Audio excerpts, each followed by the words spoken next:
Just మీకు warm up చెప్తానండి. అది ఒకసారి రీటైల్ చేసుకోండి. అంటే ఆల్రెడీ చెప్పేసాను ఇది క్లాస్లో.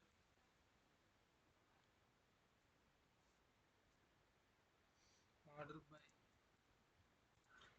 యూజ్ ఎందుకు చేస్తాము. నెక్స్ట్ ఏఎస్సి అంటే ఏంటి, ఇది ఒకసారి చూడండి. ఇది ఎందుకంటే ఇది మీకు తర్వాత అయినా ఇంటర్వ్యూస్లో అడగచ్చు.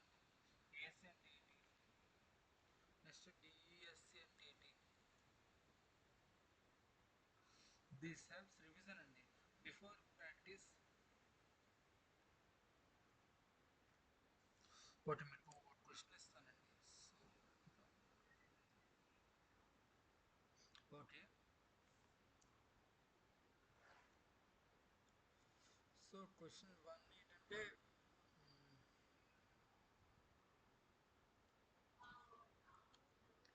క్వశ్చన్ వన్ ఏంటంటే display all students in ascending order.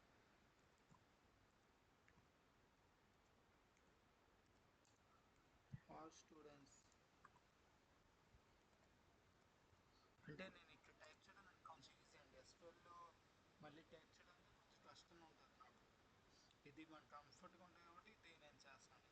Display all students in ascending order.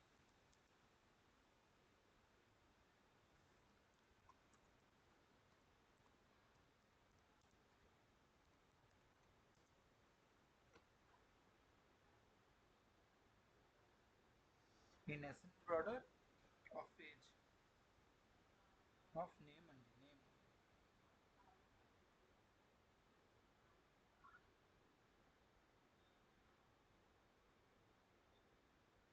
ఇది ఎలా అంటే ఫస్ట్ చెప్తాను. దీన్ని ఆన్సర్ ఎలా చేస్తా అంటే ఫస్ట్ స్టూడెంట్ సెలెక్ట్ చేసుకుంటుందా. సెలెక్ట్ స్టార్ అందరూ సెలెక్ట్ చేస్తున్నాం. స్టూడెంట్స్లో ఉన్న లిస్ట్లో ఉన్న అన్ని స్టూడెంట్స్ అనమాట. Student one, student two, student three, మొత్తం ఎంతమంది స్టూడెంట్స్ ఉన్నా అందరూ సెలెక్ట్ ఫస్ట్ సెలెక్ట్ చేద్దాం. తర్వాత మనం కండిషన్ రాయొచ్చు. Select all from student. Okay, ఇప్పుడు ఏమొస్తుంది.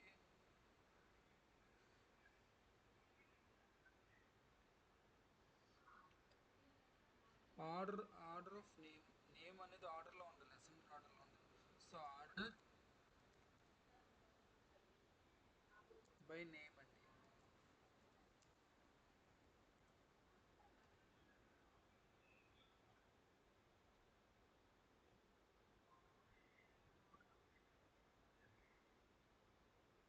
ఇది ఎందులో మనం ఏ ఆర్డర్లో చేయాలి అంటే అసెండింగ్ డిసెండింగ్ ఆర్డర్ అనుకుంటున్నాను. అసెండింగ్ కదా. ఏఎస్సి అనే షార్ట్ కట్ అసెండింగ్కి. డిసెండింగ్ అయితే డిఈఎస్సి అండి. ఓకే, ఇక్కడ మనం సెమీకాలన్ ఇద్దామండి. ఇది ఒకసారి రన్ చేసి చూద్దామండి. ఎస్క్యూఎల్ సాఫ్ట్వేర్ని కాపీ చేశాను. నెక్స్ట్ ఎస్క్యూఎల్లో చేద్దాం.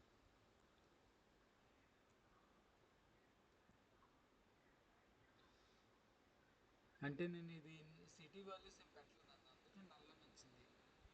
ఇప్పుడు మనం దీన్ని ఎగ్జిక్యూట్ చేద్దాం. ఏమి రాలేదు. స్టూడెంట్ టేబుల్ వచ్చేసరికి ఇంకెక్కడ చూడడం అవసరం లేదు. ఓకే, నేమ్ అనేది చూడండి. ఇక్కడ క్యాపిటల్ అని మీద స్మాల్ ఇచ్చాం, కానీ మనం అన్ని స్మాల్ ఇస్తాం కాబట్టి ఇది తప్పు. ఇది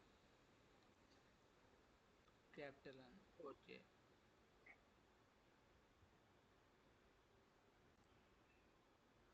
ఇప్పుడు దీన్ని మనం ఎగ్జిక్యూట్ చేద్దాం. చూసారా వచ్చింది, అసెండింగ్లో వస్తుంది. మనం నేమ్ కదా అసలు అంటే అమూల్య అని వచ్చింది ఫస్ట్. తర్వాత పూర్వ, తర్వాత రవి, ఆ తర్వాత దశరథ సందీప్ శక్తి గోపాల్. ఓకే, నా పేరు లాస్ట్లో వచ్చింది. ఓకే, సో అంతానండి. అంతానండి ఆన్సర్. క్వశ్చన్ నెంబర్ వన్ ఇంతేనండి. ఇప్పుడు నెక్స్ట్ క్వశ్చన్కి వెళ్దాం. క్వశ్చన్ టూ ఏమి ఇచ్చాడంటే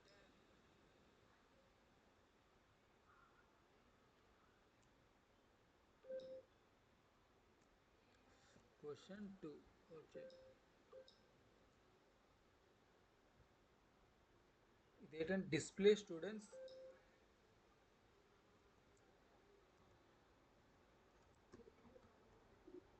display students.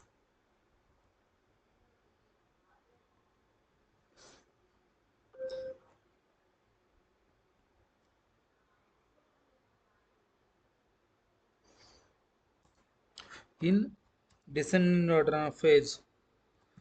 Descending order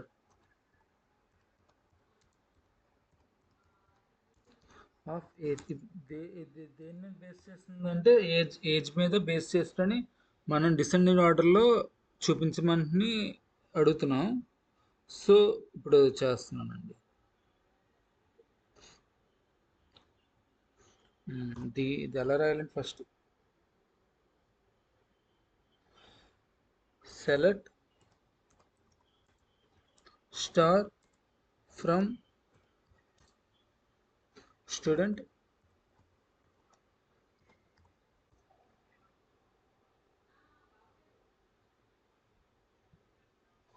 order by age కదా. Order of descending order of age అన్నామంటే ఆర్డర్ బై ఏజ్ అని వస్తుంది.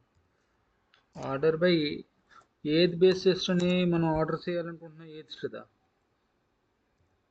ఫస్ట్ మీరు ఇది రాసుకోండి, ఎందుకంటే ఇది ఎస్ట్రల్ సాఫ్ట్వేర్లో మనం అప్పుడు చూద్దాం క్యాపిటల్ లెటర్స్లోనో స్మాల్ లెటర్స్లో ఉందా. ఏజ్ అనేది ఏ క్యాపిటల్ అనుకుంటాను, బట్ చూద్దాం అండి.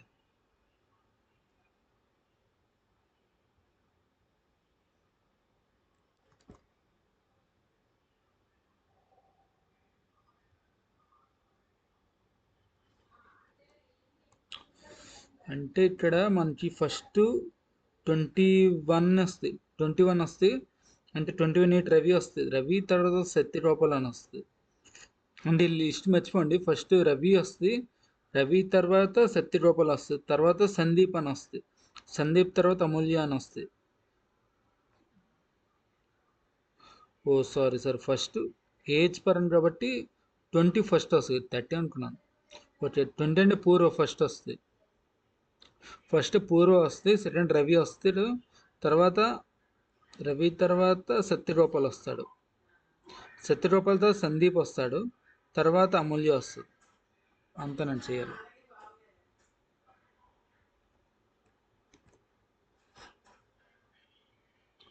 ఏజ్ ఏ క్యాపిటల్ చూసారా, ఏ క్యాపిటల్.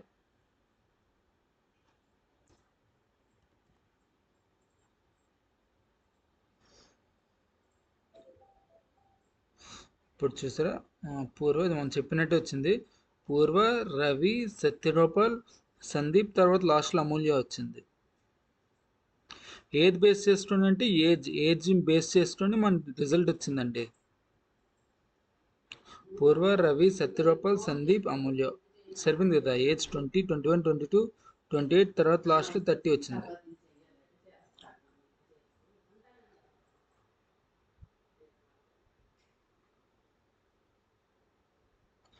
ఇప్పుడు దీన్ని డిసెండింగ్ ఆర్డర్లో మార్చాలంటే టిఎస్సి పెడితే డిసెండింగ్ ఆర్డర్లో వచ్చేస్తుంది.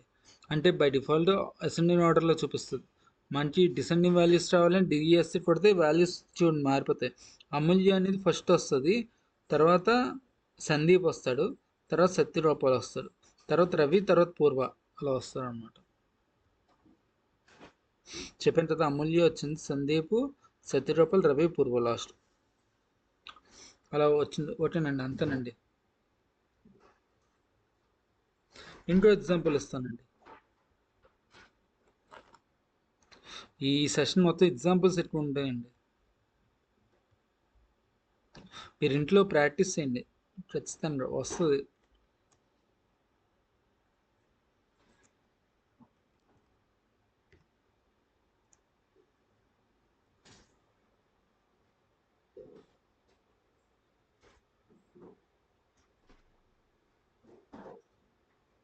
క్వశ్చన్ 3 ఏంటంటే sort student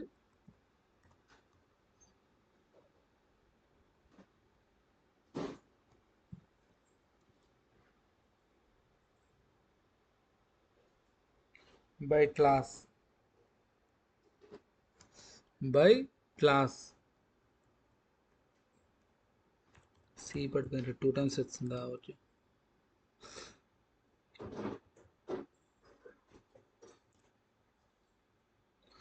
sort students by class అని ఇచ్చాను. అండ్ ఏజ్ అండి, ఏజ్ క్లాస్ అయితే అసెండింగ్లో సార్ట్ చేయమంటున్నాం. నెక్స్ట్ అండ్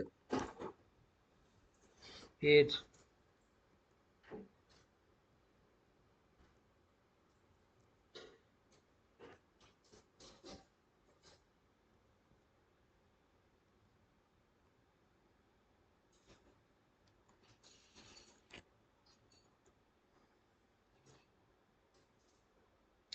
సో దీని ప్రోగ్రామ్ ఎలా రాస్తారు మీరు? ఫస్ట్ స్టూడెంట్స్ టేబుల్ సెలెక్ట్ చేయాలి కదా. సెలెక్ట్ స్టార్ ఫ్రమ్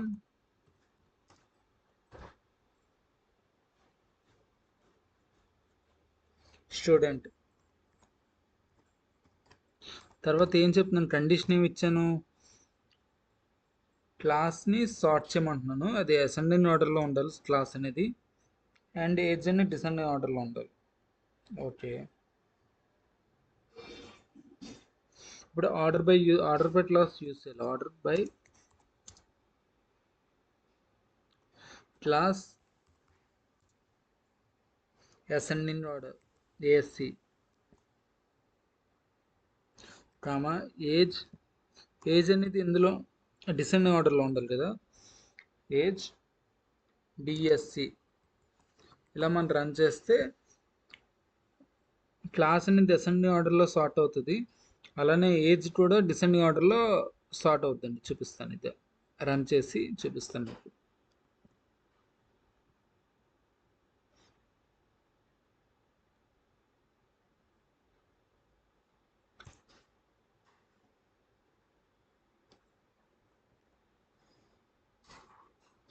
ఇది మనం ఎగ్జిక్యూట్ చేస్తే క్లాస్, ఓకే క్లాస్ తప్పు వచ్చింది. క్లాస్ మనం చెప్పాను కదా కాలమ్స్ మళ్ళీ అసలు చూసుకోవాలని. క్లాస్ ఏమి ఇచ్చాను చూద్దామండి. ఇక్కడ క్లాస్ నేమ్ అని ఇచ్చాను, అందుకే ఇది ఎర్రర్ చూపిస్తుంది. So NAME.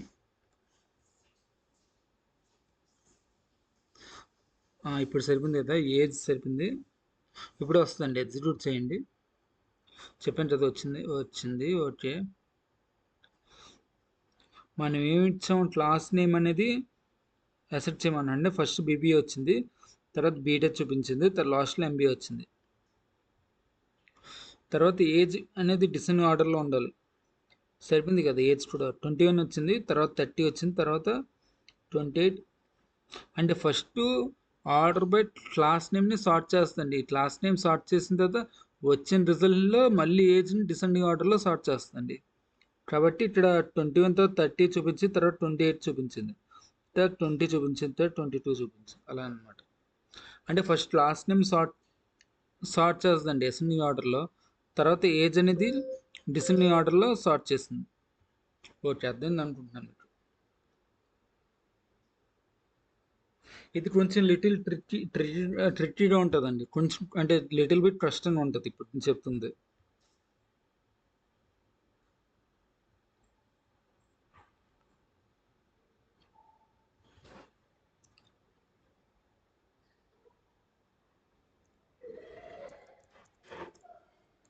ఏంటంటే display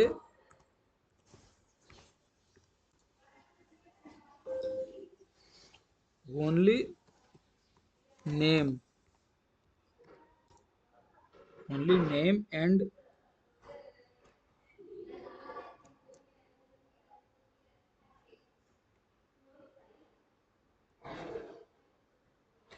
and age sorted by age అని ఇచ్చాం.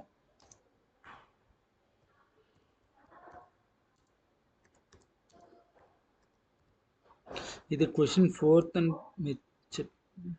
మీకు తెలియడం కోసం నేను పెడుతున్నానండి. Okay, display only name and age sorted by age అంటే నేమ్ ఏజ్ చూపించమంటున్నాం, మళ్ళీ నెక్స్ట్ ఏజ్ అనేది సార్టెడ్ చేయమంటున్నాం.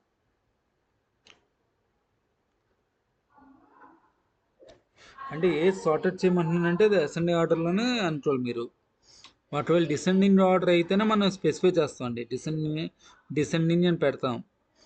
అసెండింగ్ ఆర్డర్ అయితే మన సార్ట్ అంటే మెన్షన్ చేయకపోయినా పర్వాలేదండి.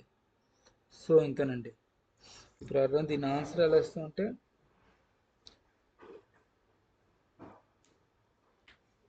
సెలెక్ట్ నేమ్ ఏజ్ డిస్ప్లే చేయమన్నాడు కాబట్టి నేమ్ సెలెక్ట్ స్టార్ కాదు, నేమ్ కామా ఏజ్ అని పెడతామండి. అంటే స్టార్ ప్లేస్లో మనం ఏ ఏ కాలమ్స్ కావాలో అది పెడితే చాలండి. అంటే నేమ్ ఏజ్ ఈ రెండు కాలమ్స్ మనకు కావాలి కాబట్టి పెట్టాను డైరెక్ట్గా. అంటే స్టార్ అనేది ఒకవేళ పెడితే అన్ని కాలమ్స్ వస్తాయండి. అలా కాకుండా మనకు కొన్ని కాలమ్స్ మాత్రం రావాలంటే మనం మెన్షన్ చేస్తే క్లియర్గా ఆ కాలమ్స్ మాత్రం వస్తాయండి.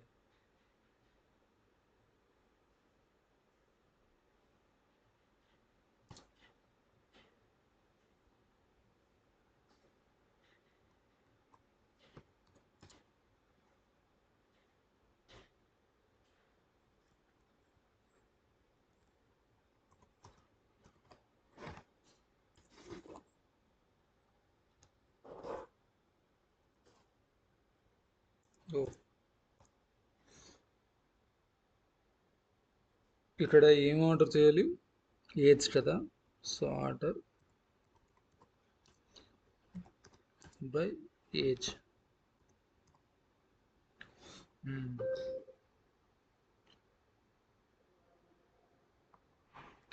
ఇంతేనండి. ఇది ఇది మనం రన్ చేసి చూద్దాం, ఏమైనా ఎర్రర్స్ ఉంటే మనం తెలిసిపోద్దాం.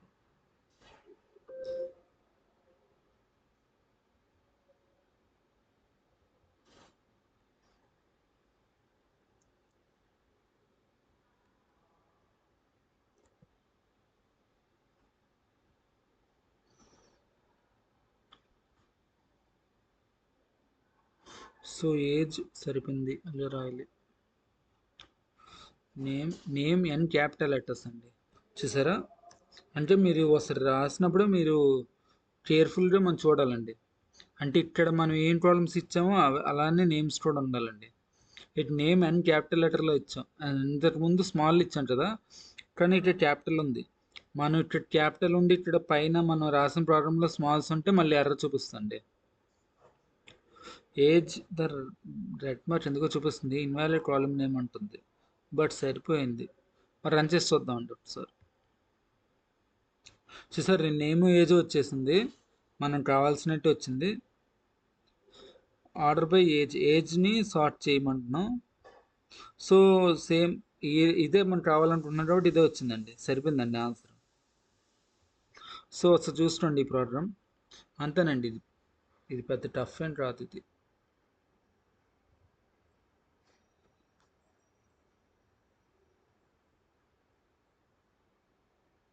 ఇప్పుడు మీకు నేను కొన్ని ప్రాబ్లమ్స్ ఇస్తాను, అందులో ఎర్రర్స్ ఏమున్నాయో మీరు ఫైండ్ అవుట్ చేయండి. ఇప్పుడు లైవ్లోనే మీరు చూసి చెప్పడానికి ట్రై చేయండి, నేను చెప్తానులేండి.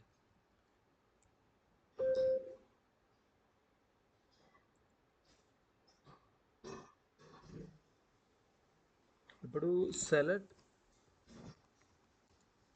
స్టార్ అని ఇచ్చాను ఫ్రమ్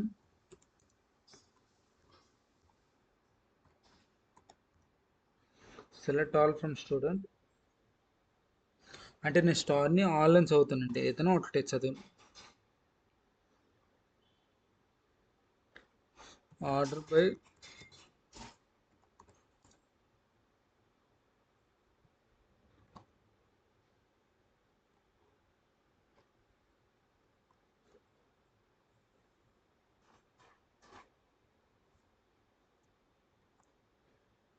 సో ఇంతేనండి. ఇందులో ఏమైనా ఎర్రర్స్ ఉన్నాయా? ఉందండి, ఒక ఎర్రర్ ఉంది. అదేంటంటే మనం ఆర్డర్ బై ఇచ్చాం కదా, ఆర్డర్ బై అని ఇవ్వకూడదు, ఆర్డర్ తర్వాత స్పేస్ ఇచ్చి బై ఇవ్వాలండి. ఇప్పుడు మనకి ఎర్రర్ రాదు. చూడండి, ఆర్డర్ బై అనే స్పేస్ ఇవ్వకపోతే మనకి ఎర్రర్ ఏమొచ్చిందో వస్తుంది చూడండి. అంటే ఎస్క్యూఎల్ సాఫ్ట్వేర్ పెట్టినప్పుడు వాడు కొన్ని ఇన్స్ట్రక్షన్స్ ఇచ్చాడండి. అదేంటంటే చూడండి, ఆర్డర్ బైకి మనం స్పేస్ ఇచ్చాం, అదే స్పేస్ ఇవ్వకపోతే ఎర్రర్ వస్తుంది. ఆర్డర్ బై నేమ్ అని ఇచ్చాం, ఎన్ కూడా క్యాపిటల్ లెటర్లో ఉండాలి, అది ఒక error. Next order by space ఇవ్వాలి, రెండు మనం ఇవ్వలేదు, రన్ అవుతుంది యాక్చువల్లీ.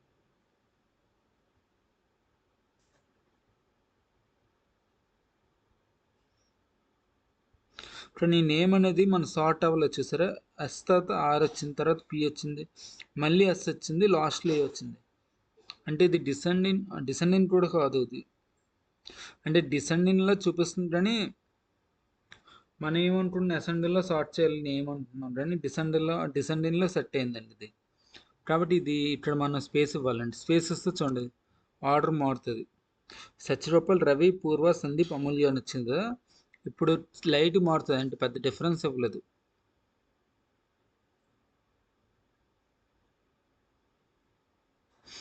నేమ్ ఎన్ క్యాపిటల్ లెటర్ కదా ఇవ్వాలి.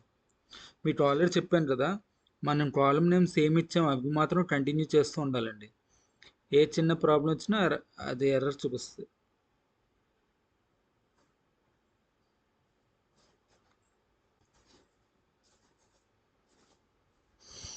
ఓకే, చూసారు ఇప్పుడు అమూల్య ఏ అని వచ్చింది, పూర్వ రవి సందీప్ సత్యరూపాయలు, లాస్ట్ సత్యరూపాయలు వచ్చింది. కానీ ఇందటి వచ్చింది వేరే ఆర్డర్లో వచ్చింది. మీరు ఒకసారి మీరు ఒకసారి బ్యాక్కి వెళ్ళి ఒకసారి చూసుకోండి, అది మీకు వేరేది వచ్చింది ఇంతటి ముందు. చూడండి ఆర్డర్ బై అని స్పేస్ తీస్తాను ఆర్డర్ బైకి. ఇప్పుడు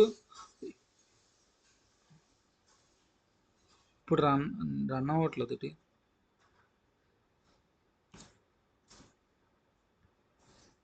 చూసారు ఇప్పుడు రన్ అవుతుంది కానీ ఆర్డర్ బై స్పేస్ లేకపోతే రన్ అవ్వట్లేదు, అంటే ఎర్రర్ చూపిస్తుంది.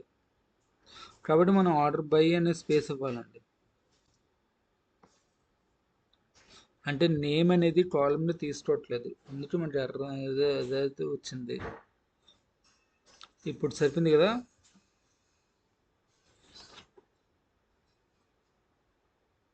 ఆర్డర్ బై అనేది should be separate. Order by అనేది సెపరేట్గానే ఉండాలండి. ఆర్డర్ వేరేగా బై వేరేగా, అంటే ఒకే లైన్లో ఇస్తాము. ఆర్డర్ వేరేగా, ఆర్డర్ వన్ స్పేస్ ఇచ్చి బై ఇవ్వాలండి. ఇది మీకు ఇంటర్వ్యూలో అడిగితే అడగచ్చండి. స్పేస్ అనేది చాలా ఇంపార్టెంట్ అండి. మీరు ఒక క్వైరీ క్రియేట్ చేయండి, మీ ఇష్టం ఉన్న కాలం మీద సార్ట్ చేయండి. దీనివల్ల కాన్ఫిడెన్స్ మీకు ఇంప్రూవ్ అవుతుంది. ఏం చేయమన్నానంటే మీరు ఒక క్వైరీ అనేది క్రియేట్ చేయండి, మీ ఇష్టం ఉన్న కాలం మీద సార్ట్ చేయండి. సేమ్ ఇందటి ఇలాగే ఇప్పుడు ఇలాగే ఆర్డర్ బై కాకుండా నేమ్ కాకుండా, అదే నేమ్ కాకుండా క్లాస్ నేమ్ అయినా లేకపోతే ఎగ్జామ్ ఏదో ఒకటి ఇవ్వండి. ఇచ్చి ఒకసారి రిజల్ట్ చూడండి. మీకు ఏమైనా ప్రాబ్లమ్స్ ఏమైనా ఉంటే మీరు నాకు కామెంట్ చేసి అడగండి. ఎస్క్యూఎల్ నేర్చుకోవాలంటే ప్రాక్టీస్ చాలా ఇంపార్టెంట్ అండి. నెక్స్ట్ క్లాస్లో మనం ఇంకా అడ్వాన్స్ టాపిక్ చూద్దాం. Okay, thank you guys, thanks for giving this opportunity. Thank you.